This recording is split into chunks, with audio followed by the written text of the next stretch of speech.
Hello guys, welcome to Season 9.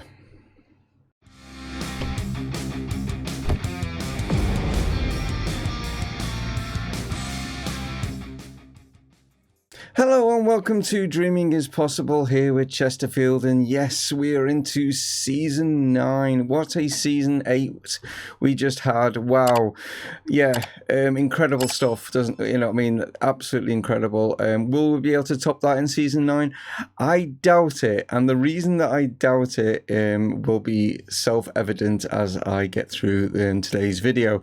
Don't panic too much, but I will explain what I mean when we get there. We've already done pre-seasons for that, and I have, unfortunately, I've done some England games, and obviously I've not done a video because I wanted to get pre-season done, and I don't think any of you are that fussed about the England stuff anyway. But we did win the Nations League, just to let you know. We did win the Nations League, so that is something that is possible, but it's not it's just a weird it's like winning friendlies, isn't it? It's just bizarre, isn't it, the Nations League thing? But anyway, I'm sure that will catch on as as years go by and stuff like that. By the time in real life we get to 2027, maybe the Nations League will be a bigger event. Who knows? Anyway, as you can see from pre-season, yes, a pretty decent pre-season is what we've had. We won in the Friendly Cup, so another little trophy that goes in the cabinet there, you know what I mean? And then we went off to America for our pre-season tour, and we did pretty well out there. Coming back to the UK and playing obviously one of our teams that are affiliated with Chesterfield, which is Matlock, which is not too far away, and that's just really just to give some players a run out. We're going to be starting off, as you can see, against Liverpool. Yes, it's going to be them. It's the Community Shield. The reason it's Liverpool is because we won everything else, so, and they finished being Premier League runners up, so that's why we're playing them. And then the first team that we're going to be taking on in the Premier League is Tottenham, but as you can see, a pretty tough start to life in the Premier League for Season 9, isn't it? Tottenham, Man City, Everton and Chelsea all in August there, and it's a pretty tough one. If we can get through all those with some decent results, then it's a good start to the campaign. But yeah, it's gonna be tough for them as well, but at the end of the day, that's quite a tough thing. But the good news is, as I scroll it down, is it's not too bad of an end, you know what I mean, to the season and stuff like that. So I suppose it's swings and roundabouts, isn't it, at the end of the day? Right, news. Okay, we are having a stadium expansion, and this is why I think we're not going to do as well. We're having to ground share with Leeds United at Ellen Road because our stadium is getting an 8,300 upgrade of seats to make it to around about 25,000 capacity. So it's going to take 12 months, so we're not going to be playing at the Proact Stadium, which I think is going to affect us because do really well at home, and I think Ellen Road is not our home, and I just think that it's going to affect a few games and stuff like that. Right, transfers. I'm sure you're really wanting to know what's happened there. Not a lot, really. Not a lot has happened in transfers. No need to go panicking. As you can see, one player has arrived. He's not important. He cost us 52,000 from Chester, and he's just literally a backup goalkeeper. And the reason that we needed a backup goalkeeper was the fact that Rodolfo has parted ways with us, and you can see over here, yes, he has joined Everton for 25 million. It was a case of I didn't want him to go, but he just felt that he could get more game time by leaving, and I understand that. You know what I mean? He's 25, prime of his life, and in regards to football, and I just felt I was holding him back maybe because all he was going to be was our domestic cup goalkeeper. I don't think he could have got any better than that. He was never going to be our number one, unfortunately. But yeah, Everton were quite happy to stump up 25 million, even though he was only worth 13 or something like that. So yeah, that's the reason why he's gone. Other players that have left is Tomo. Unfortunately, you've gone. You were never going to make it into the first team, unfortunately. So Real Zaragoza, who you've been out on loan to before, came with a £5 million bid, and best of luck for you because you seem to enjoy stuff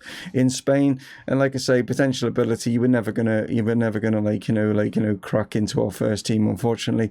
the only position you would have ever had would have been an emergency backup, which I don't think was beneficial to your career either. So decided obviously to let you go.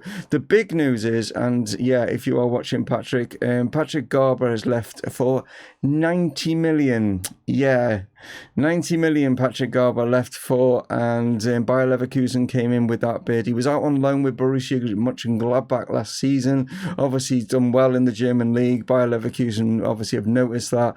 He was only valued at 43 million, and they came in with a whopping 90 million. And Patrick, I couldn't not say no to that. It was a case of you were gonna find it really difficult to get game time, because we've got Baptista, we've got Diaz on that right hand side. Charlie Lawrence could always play out there. Even Appleby could play out there. So Carl Warner can even play on that side as well if I need to. So it was always going to be tough for you to get back into the side. So 90 million, and you're going to be playing in the German league. And best of luck to you. Again, I didn't want to hold you back with regards to your career and stuff. You know what I mean? That was the reason why. The majority of the other sort of play, you can see some of them there that you won't even know who they are.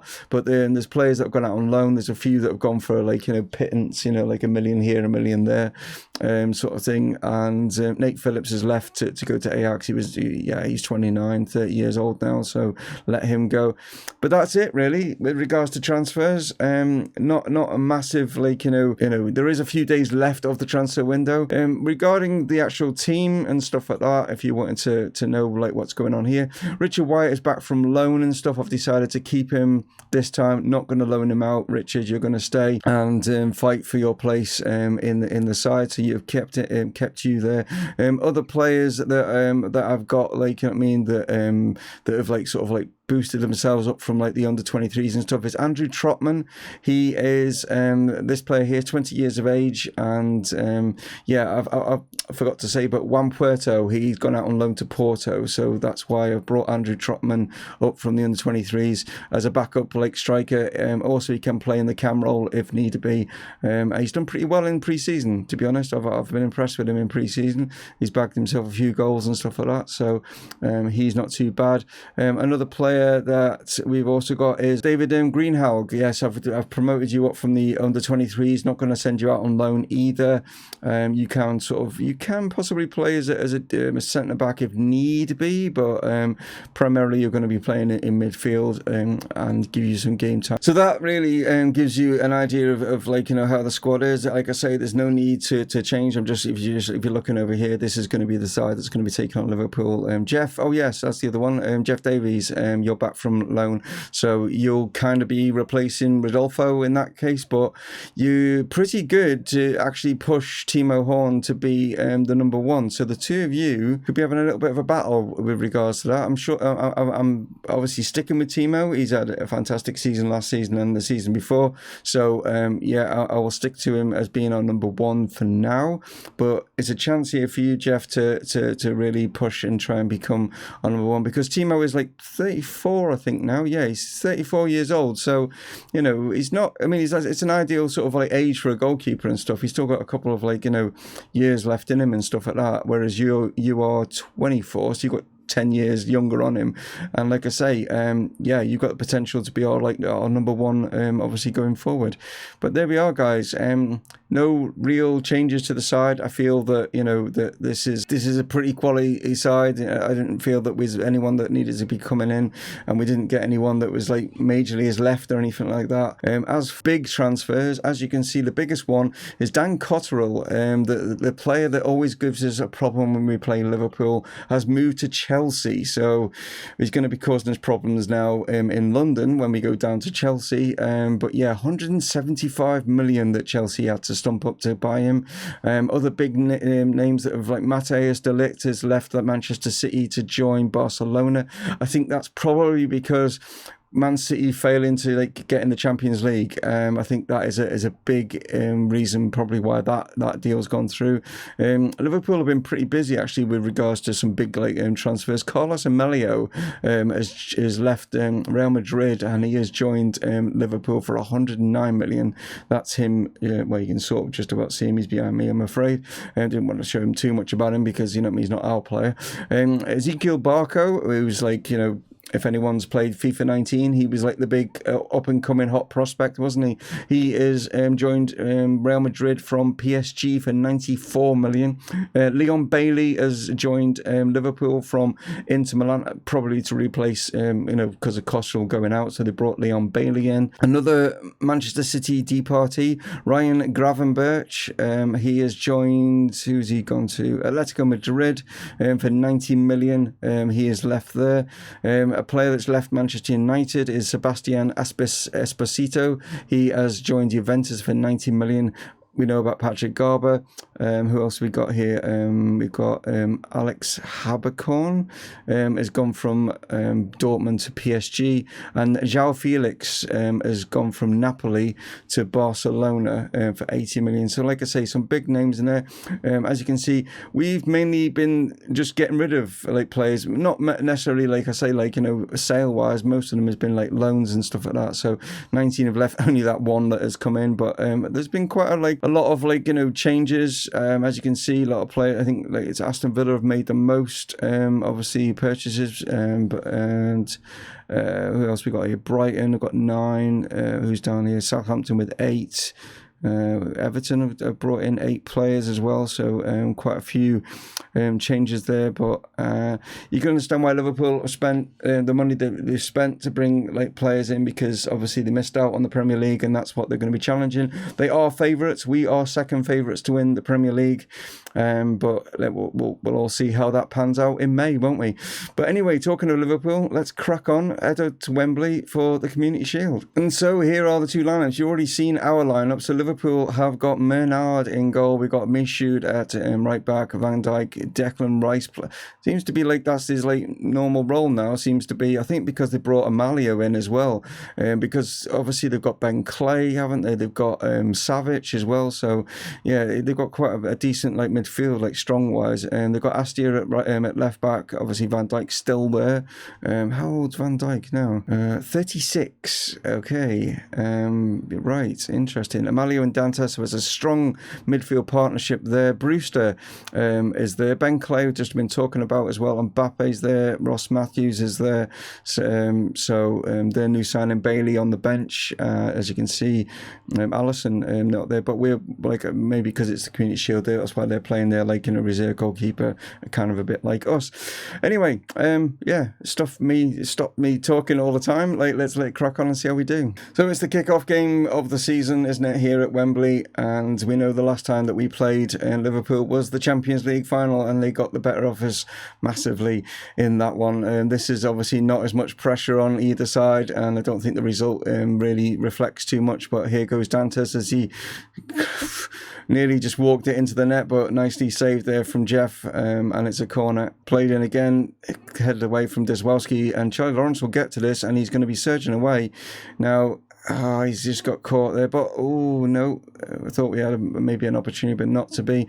But yeah, like I say, like Liverpool dominated in that like Champions League final, didn't they, to beat us? But this doesn't really reflect the season. It's usually just like it's classed still as a friendly, isn't it? At the end of the day, but it'd be nice to pick it up. It would be, as Ollie Clay steps over this free kick and puts it over. So we reach half time and it's 0-0. Not a lot happening in that first half. I think both teams just aren't fully fit at the moment. When you never are, like with the first few games of the season, you're never like up to like match fitness. So that's probably got a bearing on it at the moment. But fairly even when you look at it. So a 0-0 is probably about the right result. And plays that one wide. And like I say, players aren't up to full match fitness, so I think this is probably why this game is the way it is, and it's probably going to go to penalties but by the looks of it. But who knows, we might be able to nick one right towards the end here, as Ollie Clay now has picked this ball up, very linked heavily with Liverpool, but they just were coming in with ridiculous offers, and I wasn't prepared to let him go. Here it is, Amalio now, their new signing, surging forward. Is he going to be a hero? He plays it across to Mbappe, and it's Mbappe, as always, that ends up being the hero. And Jeff is caught out there. Good finishing by the Frenchman. As you can see, their new signing here, the Spaniard, Amalio, just surging through. None of us are paying attention, none of our players paying attention to him or Mbappe, because he was so clear there. And we got punished for sloppy defending, really. Can we get an equaliser with only about a minute left on the clock? I'm not sure as Baptista picks this one up, and he's been cut out there by Astia, and no, he's giving it away. Ollie Clay now maybe intercepts that. Charlie Lawrence over the top. Verskogen with a great opportunity and a great goal. What a hit from the Norwegian. Wow, I can see him having another great season. He had a fantastic season last time out. And I can see that only building and getting better again this season. Great ball through here from Charlie Lawrence, and Verskogen just settled himself down and then smashes that right in that top corner in such an acute angle to have been able to beat the keeper there. Just checking obviously for the offside. He was onside, but what a finish from him. And like I say, it looks like it's probably going to go to penalties, but there is one more highlight here as Leon Bailey is now on for Liverpool. And he's like skirted past us there, but Dreyer says, no, you're not getting into the box. Charlie Lawrence now blasts this one forward, but it's coming back to us, and it's Amalio again. Dantas finds Bailey, brings it down well. Tries to get it in, blocked. Charlie Lawrence now. We could maybe catch them here on the counter-attack if he plays it right. But instead, he's going all himself. And Charlie Lawrence has just won us the Community Shield. Wow. We caught them out there massively there, didn't we? Like, regarding they're like sort of like pushing for it, and they had so many players up, and I thought like, oh, is he going to play this to Verskogen? And I think that's probably what the Liverpool defenders thought as well, but he just went all the way, and then what a great finish from Charlie to slot it into that bottom corner. And we've kind of got a little bit one-upmanship there. Like, I mean, it's showing like a trophy, but it should be the shield. It's a little bit of a it's just a generic like celebration, isn't it, that SI have put into the game. It'd be nice if it was a little shield there rather than the trophy, but there we go. Very even, as you can see, and it doesn't really mean anything. It's just the bragging rights of like, yes, you won the Champions League, but we won the Premier League, the Carabao Cup, and the FA Cup as well. And it's kind of like in real life, isn't it, where Liverpool won the Champions League in real life, and then Man City won everything as well. Like, you know what I mean? It was like that bragging rights, isn't it? But we are the Man City in this one. Will this have any bearing on the league? Well, if that was the case, then that means Liverpool are going to be like 25 points clear with only a few games left of the season, and then coronavirus will kick in, won't it? Like, but there we are. Oh, it's not. It's a lot. You have to laugh about it, really, don't you? If you don't, you just get depressed and stuff. But I hope you guys are staying safe. I don't want to be joking about obviously people dying. I'm not joking about that. I'm just, sometimes you just gotta have a bit of a laugh about life in general, because I'm like I say, I'm in a dire situation, but we're not going to talk about that. We're going to move on. We're going to play Tottenham, Premier League, opening game of the season. Let's see how we do in that one. So, guys, transfer window is closed, and not any major sort of like signings happened. Like, you know what I mean? We've not like lost any players. We've not signed any players or anything like that. And there wasn't any like major ones like, regarding like, the rest of like Europe and, well, not Europe, it's Premier League, because rest of Europe is still open, like, because obviously Premier League shuts early. As for the lineup, we've got Timo Horn in goal. We've got Cruz, Arifi, Iliovsky, and Clay are the back four. The reason being, Upamecano has picked up a virus, so he's got a bit of food poisoning, so he's not playing. Luke Dreyer is the captain. He's remaining captain this season. Ollie Clay is vice captain, just so you guys are aware. He's in the midfield with Deswowski. Keener's going to play in the cam. Warner out on the left. We've got Charlie on the right. Verskogen's going to be up top. So opening day of the season's always a great day, isn't it? It gives you like, great chills and stuff like, yes, can't wait for it to get off. And there's a ball played in, but Butland like grabs that out of the air, no problem. But yeah, it's always a great day, isn't it, when like the football season gets off and running. It's just, especially when the sun's out as well, just like, just gives you that like boost, doesn't it? As Cruz now comes down this right hand side for us. Is he able to get it in? He's being marked by two, but he's managed to find Charlie Lawrence, puts it across. Warner coming in with the header, but easy enough for Butland. Those two know each other well from the England setup. Lawrence and Cruz working well together here. Cruz plays this one in, and it's the Norwegian as he heads in for his second goal of the season, but his first real goal, proper goal like of the season, as he cracks things off here. And he's going to be challenging, I reckon, Mr. Mbappe for that golden boot this season. Cruz in with this corner, and Iliofsky coming in at the far stick, and we are 2-0 up now. It's usually Upamecano that's coming in on that side, but it's Iliofsky. Was a little bit injured towards the back end of like last season, so he wasn't like playing a lot of. But the fact that him and Arifi are both Macedonian for the national side as well, they play in that is going to help us massively. I mean, Upamecano is still going to be our number one like sort of defender. He's like our kind of our Virgil van Dijk, but the fact that he's, like I say, he's out with like food poisoning, we've got like good replacements in regards to defence. As Ollie Clay plays this one down here, Warner puts this one in. Chance for Charlie. That should have been 3 actually, and us out of sight. Ajer is able to put this one out. Dallison now pushing forward for Tottenham, trying to get back into this game as it's played into the box, and Langley's there, and there's a bit of a mix-up between Arifi and Timo Horn there, and Langley capitalised on that one. That was a bit of a calamity right there. We had the ball and under control, and between the two of them, they just one didn't know whether the other one had it. As you can see here, Horn was coming out for this one. Should he have done? Did Arifi have it under control? I think, you know, the fact that Timo Horn went out, stood up, I think he should have been like down and like grabbed the ball and made sure of it. So Tottenham getting a goal. It's the only shot they've had on target, and it was a gift. It was an absolute gift that we've you know, and that'll boost their confidence going into the dressing room, even though they are trailing. So second half, just letting the lads know not to get complacent and not to maybe make a few errors like they just did to let Langley in, because Tottenham will be boosted confidence wise, and I'm sure their manager will be telling them that as Weig plays into the box here, back here to De Bruyne, played out here. Dallison, and there's a chance, and yes, they have equalised. They've come out in the second half full of confidence, like I say, from getting that goal just before half time. And yeah, we need to go again, and we're back to level scoreline. Clay now with this throw in, finds Dezwowski, played it back. Cruz now goes for this one. Great strike from the right back, and we are back in the lead. This time, hopefully, we will play, you know, concentrate a little bit better and not throw it away. But yeah, Dezwowski here, just a nice ball, finds Cruz and just hits it through a crowd. And yeah, Tottenham this time making an error. Some of their defenders should have sorted that out. Chance for Tottenham to equalise yet again as Dallison picks this one up. Here is Hart now, plays it into the box. Langleg's there, and they have done it again. They've managed to bring it back to level pegging yet again with only just under 10 minutes left of this game.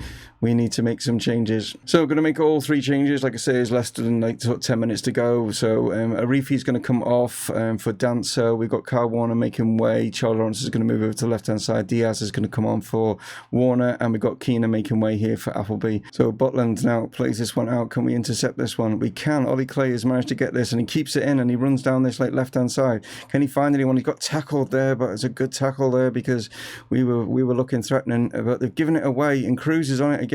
He's already scored one. He's laid it off here. Charlie Lawrence with a great hit, but unfortunately it has gone over. Yeah, and it looks like that's it. Yeah, unfortunately we dropped points there. That is 3 points that we should have had.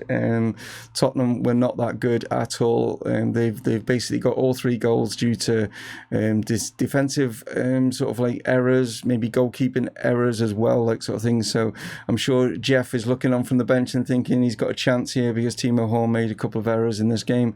And yeah, we've literally drop points there. Tottenham will be very happy to come away with something from this. Yeah, probably Everton Chelsea be the next episode, guys. But thank you so much. Obviously, at the start of any like, you know, like new season, the videos are a little bit longer, and you guys are aware of that.